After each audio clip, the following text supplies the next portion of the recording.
Bonjour, c'est Éric Foissier. Découvrez mon dernier roman, Les Nuits de la Peur Bleue, une nouvelle aventure du Bureau des Affaires Occultes, en livre audio, lu par Benjamin Jungers et disponible chez Lizzie.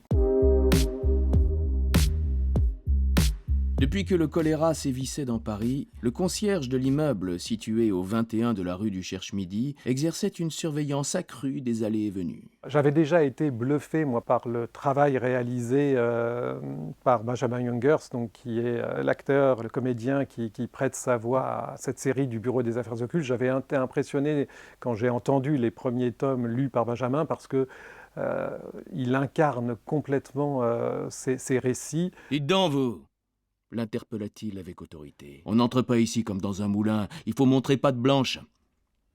Sans prendre la peine d'interrompre sa montée, la jeune femme se retourna, révélant le visage gracieux d'une piquante brunette. Ce qui m'impressionne là, c'est de découvrir l'envers du décor, donc de voir comment tout ça est fait.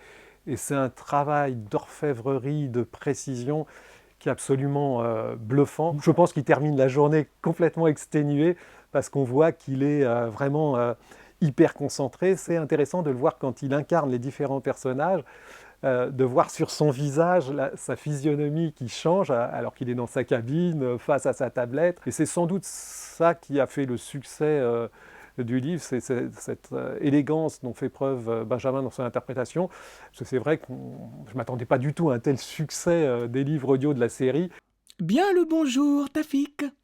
lança-t-elle enfin d'une voix exagérément enjouée, comme pour ne pas laisser deviner à quel point la rude apparence de son interlocuteur la décontenançait. « Notre cher inspecteur est-il visible ?»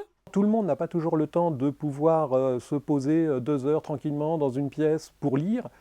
Et là, ce qui est extraordinaire avec le livre audio, c'est qu'on va pouvoir écouter ce livre dans n'importe quelle situation. Pour faire une confidence, moi, mon fils aîné a découvert le Bureau des Affaires Occultes à travers le livre audio. Il n'avait pas encore lu le livre quand il a écouté la version de Benjamin Jungers. Et lui, il écoutait ça à chaque fois qu'il était en voiture, à chaque fois qu'il était chez lui en train de se faire à manger. Et ça, je trouve que c'est extraordinaire parce que ça permet effectivement à la littérature d'arriver à des gens qui n'ont peut-être pas toujours le temps de lire. Ce que ça va apporter de plus que le livre écrit, c'est qu'on est dans quelque chose de vivant, qui du coup place l'auditeur en totale immersion. Et quand on est sur du roman historique comme moi, donc qu'on ramène le lecteur dans un passé, c'est un vrai plus d'avoir cet aspect immersif qui est renforcé du coup par la voix, par les intonations.